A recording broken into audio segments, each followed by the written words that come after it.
Copperwoman, Yeah? I heard you're the tiny home grandma. Oh, well, yeah, I heard that some people are calling me that. And you want to know why? I'm going to tell you a story. Well, just a little over a year ago, I found the tiny home of my dreams. And my parents, well, they left me some money when they passed on, and I was able to buy myself a home. I bought a tiny home. And then by all miracles and the grace of, spirit, then I was able to leave it right where it was. And the people that own the property where I live, they are the most wonderful people. And we play music together, and we just have such a good time. Well, you see, one day in August, I was driving home, and I came in the driveway, and I saw this pink piece of paper on the pump house, and I went, oh, my stomach started doing flips, and I got out of the car and looked at it, and I had gotten red tagged for illegal occupancy of a tiny home. What do you mean illegal occupancy? I'm a legal occupant. I'm a totally legal occupant. I was born in California. Yeah, so I just don't understand why they're calling me an illegal occupant and why they say that my home isn't a home. Because it's a home. It's got good electricity, it's got good water, it's got good internet. It doesn't leak. I got heat. It's like heaven. And where I live, and there's a forest in the backyard. I could just walk a few steps, and then I could just go, oh, I'm in the forest. I'm so happy. I have found my place. But now they're telling me it's not my place. Well, I don't know what I'm going to do, but I got this friend. I mean, my Andy and Bob that are my landmates. We call ourselves landmates, because I live on their land and we're landmates. And they have this friend, Jonathan, you see, and he's like kind of a lawyer type of guy, but not really, but kind of his. Like he's really good with the law and stuff. And he's been working on the case of affordable housing for 10 years.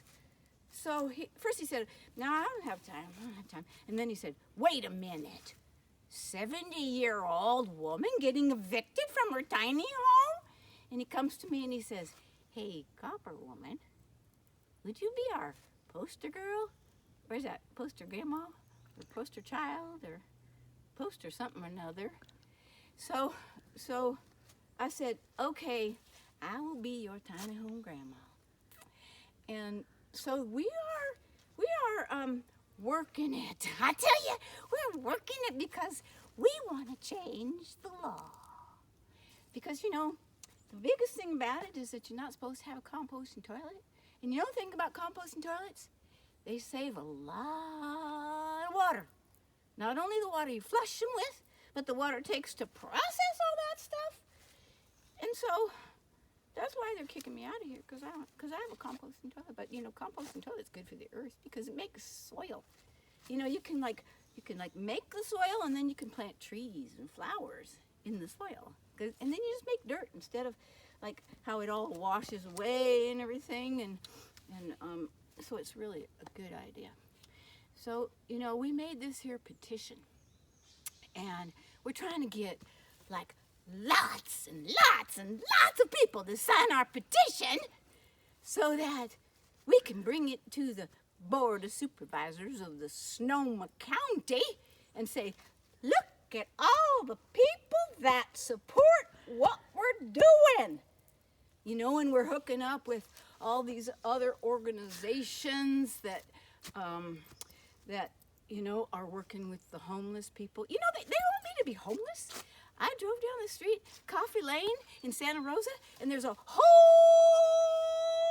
line of RVs of people living out there. And it's like, my tiny home just wouldn't fit in. I'm sorry, but it's just like too pretty. But, maybe they're going to want me to do that. If they really evict me, I'm going to have to find a place for my tiny home, and I don't know where that's going to be. And it's like, it just doesn't make any sense at all. Senseless evictions.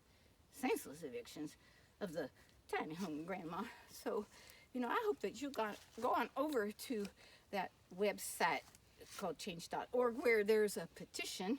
We'll put the link in the comments below, and you can go sign that petition. You can see another video of me in my tiny home over there. And, oh, and there's a button, 2 buttons that you can donate with. You can click the one for PayPal. You can donate to us, or Venmo, and that money's gonna go to pay Jonathan for the tons and tons and tons and tons and tons of hours and his assistant Kai are putting in to help us change the law. And yeah, oh, not to mention all of the tons and tons and tons and tons and tons of hours that they're putting in for free. Jonathan is giving us all these free hours. So yeah, please, maybe you could give us a little donation, you know, a little bit from everybody kind of adds up, and that would be like so good. And yeah, I guess that's about all I have to say for right now. Thanks for listening. Tiny Home Grandma signing off.